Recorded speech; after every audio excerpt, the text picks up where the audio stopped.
મોરારીબાપુ વિવાદ શા માટે કથાવાચકનું નામ વારંવાર વિવાદમાં સપડાય છે? વીડિયો 1 કથાકાર મોરારીબાપુ વ્યાસપીઠ ઉપર બેઠા છે અને યા હુસેન બોલીને છાતી પીટે છે. વીડિયો 2 જેમાં તેઓ ઇસ્લામિક મતાવલંબીઓના નારા અલ્લાહુ અકબર, અલ્લાહ મહાન છે કે બિસ્મિલ્લાહ અર-રહમાન અર-રહીમ, અલ્લાહના નામથી શરૂ કરું છું. સ્ક્રીન ઉપર સવાલ હોય રામકથા ચાલે છે, પણ કાંડ કયો? વીડિયો 3 રામકથા દરમિયાન કવ્વાલી કે શેરશાયરી બોલે અને શ્રોતા તેને વધાવે.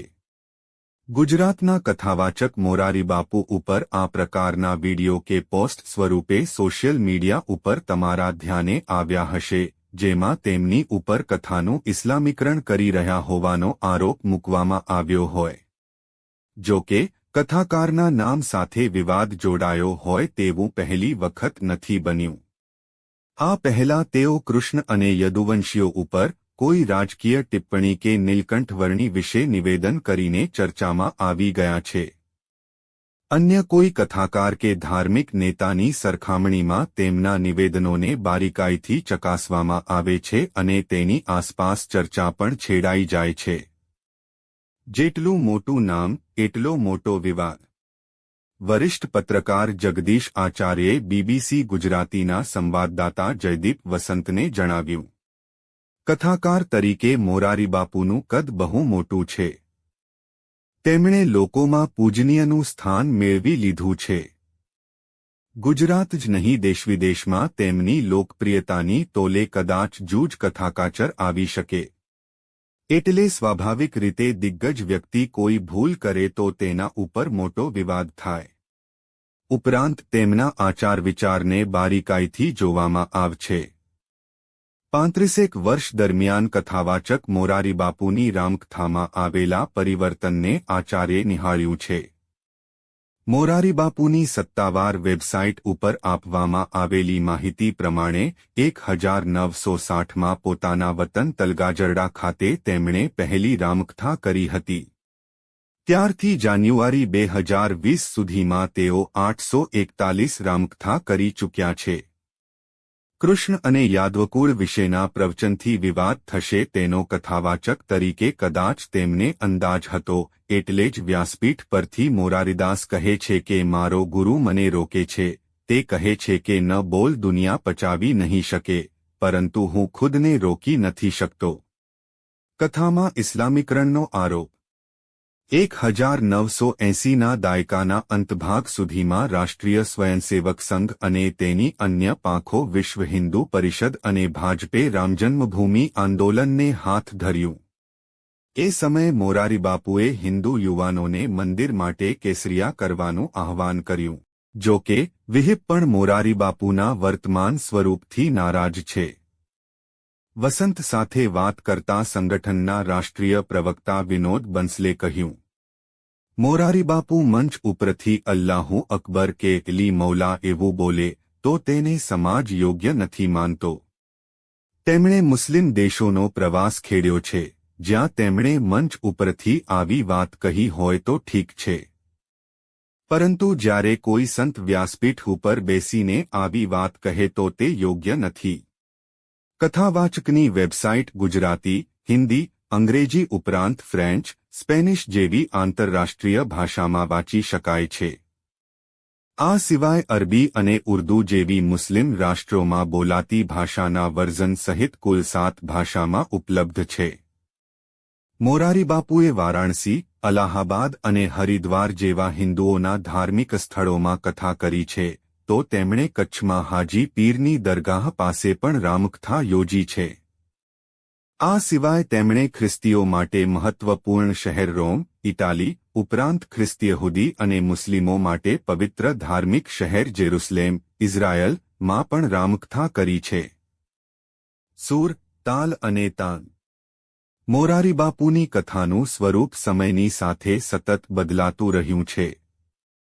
આચાર્ય કહે છે, શરૂઆતમાં મોરારીબાપુ માત્ર રામકથા કરતા, સમયાંતરે તેમાં ટૂચકા, શેરશાયરી, ગીત સંગીત, ફિલ્મગીતની કડી, ગઝલ અને કવ્વાલી પણ ઉમેરાતા ગયા. સામાન્ય મંડપ અને મંચ ભવ્ય થતા ગયા. મંચ પરથી બાપુ ભાવવિભોર સ્વરે અલ્લાહુ કે અલી મૌલા શરૂ કરે એટલે લાગણીના પ્રવાહમાં તણાઈ ગયેલો શ્રોતા તેને ઝીલવા માંડે. એક તો વ્યાસપીઠ પરથી રામકથા અને તેમની પાછળ હનુમાનની મોટી તસવીર હોય છે એટલે કટ્ટર હિન્દુઓના એક વર્ગની લાગણી દુભાય છે. છેલ્લા કેટલાક વર્ષો દરમિયાન આવા કટ્ટરવાદીઓની સંખ્યા વધી છે. મનોવિજ્ઞાનીઓના મતે કોઈ ધાર્મિક, રાજકીય કે સૈન્ય કાર્યક્રમમાં નારેબાજી કે સમૂહગાન કરાવવામાં આવે એટલે જૂથના ઉત્સાહ અને જોમ વધે છે અને તે પરસ્પર એકરૂપતા અનુભવે છે. જેમ ફોલોવર્સની સંખ્યા વધુ હોય તેમ આ લાગણીનો સંચાર પણ વધુ થાય છે. આ સિવાય આવી સામૂહિક પ્રવૃત્તિથી મુખ્ય વ્યક્તિની સ્વીકાર્યતા વધે છે. ભારતીય સેનામાં નારાયત કબીરના ઘોષ ઉપર અલ્લાહુ અકબરનો અને જો બોલે સો નિહાલનો પ્રતિઘોષ સત શ્રી અકાલથી થાય છે.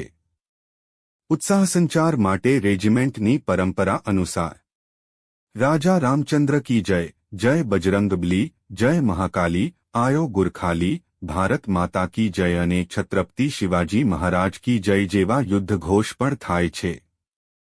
વિવાદ, સંવાદ, માફી.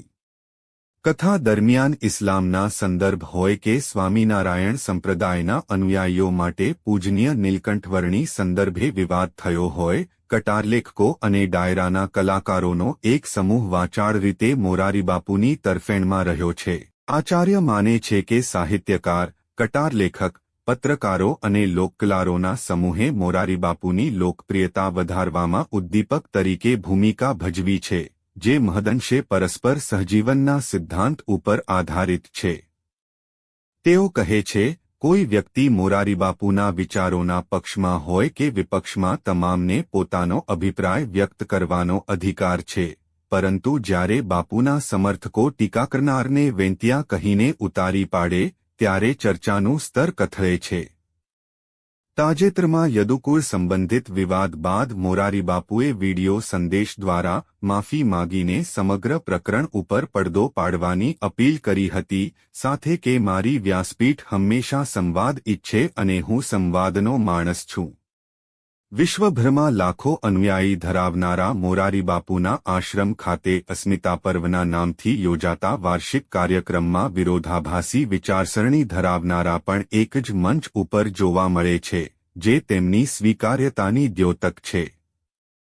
વિહિપના બંસલનું કહેવું છે, મોરારીબાપુએ વ્યાસપીઠ પરથી એવી કોઈ વાત ન કહેવી જોઈએ જેથી કરીને કૃષ્ણ ભક્તો કે યદુવંશીઓની લાગણી દુભાય. કેટલાક કથાકાર છે જે સામે બેઠેલ દર્શકને જોઈને પોતાનો રંગ બદલે છે, જે યોગ્ય નથી. વાદવિવાદ અને સુધાર એ હિન્દુ ધર્મની પરંપરાના ભાગરૂપ રહ્યા છે. તેમાં જે ખોટું હોય તેને ખોટું કહેવામાં આવે છે.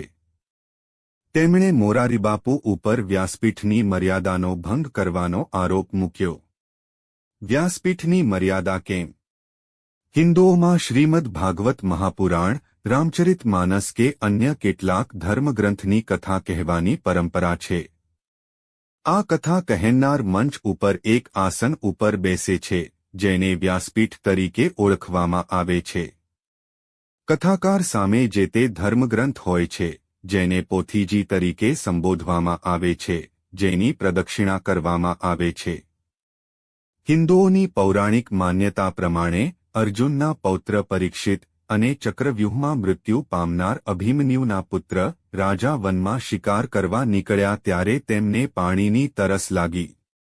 એ સમયે તેમણે શમીક નામના વૃદ્ધ ઋષિ પાસે પાણી માગ્યું, જો કે તપમાં બેઠેલા હોવાને કારણે તેમણે પરીક્ષિતની વાત ઉપર ધ્યાન ન આપ્યું. આથી ઉશ્કેરાયેલા પરીક્ષિતે તેમના ગળામાં સાંપ નાખી દીધો. આ ઘટનાક્રમ અંગે ઋષિપુત્ર શૃંગીને જાણ થઈ, એટલે તેમણે આ કૃત્ય કરનારનું 7 દિવસમાં સર્પદંશથી મૃત્યુ થશે એવો શ્રાપ આપ્યો. આ શ્રાપ અંગે જાણ થતાં શમીક પરીક્ષિત રાજાની પાસે ગયા અને 7 દિવસમાં પોતાના મોક્ષનો માર્ગ નિશ્ચિત કરવા કહ્યું. આ માટે તેમણે અન્ય શુકદેવ પાસે જઈને શ્રીમદ ભાગવત મહાપુરાણનું શ્રવણ કરવાનું સૂચન કર્યું. હિન્દુ ધર્મમાં પુનર્જન્મની વિભાવનાને સ્વીકૃતિ મળેલી છે. તેઓ માને છે કે મનુષ્યદેહ ધારણ કરતા પહેલા વ્યક્તિનો આત્મા 84 લાખ યોનિઓ અલગ અલગ જીવસ્વરૂપના સંદર્ભમાં ચક્રમાંથી પસાર થાય છે, પરંતુ જો વ્યક્તિ મોક્ષ પ્રાપ્ત કરી લે તો તે જીવનચક્રમાંથી મુક્ત થઈ જાય છે. આ વિભાવનાને બૌદ્ધ માન્યતામાં નિર્વાણ તરીકે ઓળખવામાં આવે છે. મોક્ષ મેળવવાના આશયથી પરીક્ષિત શુકદેવ પાસે જાય છે અને 7 દિવસ સુધી કથાનું શ્રવણ કરે છે.